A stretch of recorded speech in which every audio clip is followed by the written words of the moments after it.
Bapak, Ibu, dan saudara sekalian, firman Tuhan akan kita renungkan dari Lukas 8 ayat 11 dan 12 demikian. Inilah arti perumpamaan itu. Benih itu ialah firman Allah. Yang jatuh di pinggir jalan itu ialah orang yang telah mendengarnya.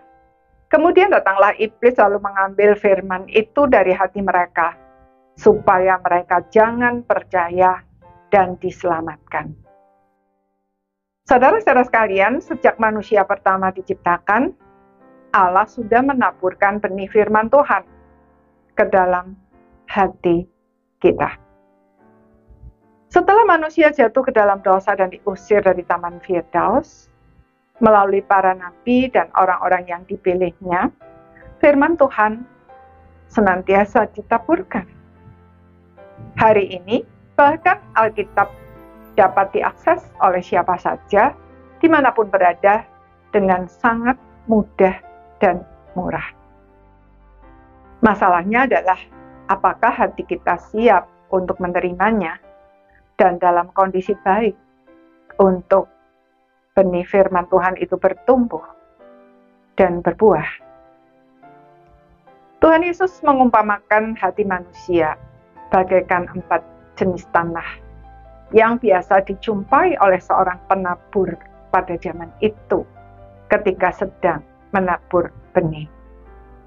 Salah satunya adalah tanah pinggir jalan. Tanah pinggir jalan menggambarkan hati yang acuh tak acuh terhadap benih firman Tuhan yang dia baca atau dengar secara sambil lalu.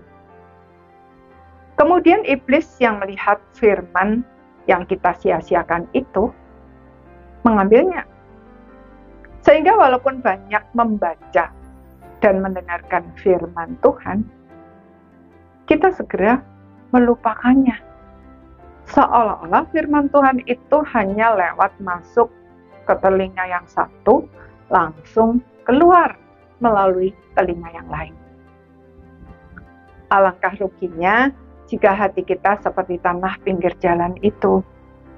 Benih firman Tuhan yang mungkin sudah ditabur sejak kita kecil, lenyap gitu saja tanpa bekas, dan tidak berdampak apapun dalam kehidupan kita.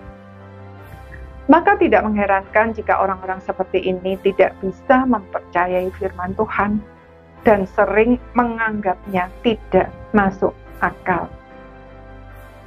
Akibatnya mereka kehilangan banyak kesempatan untuk mengalami puasanya.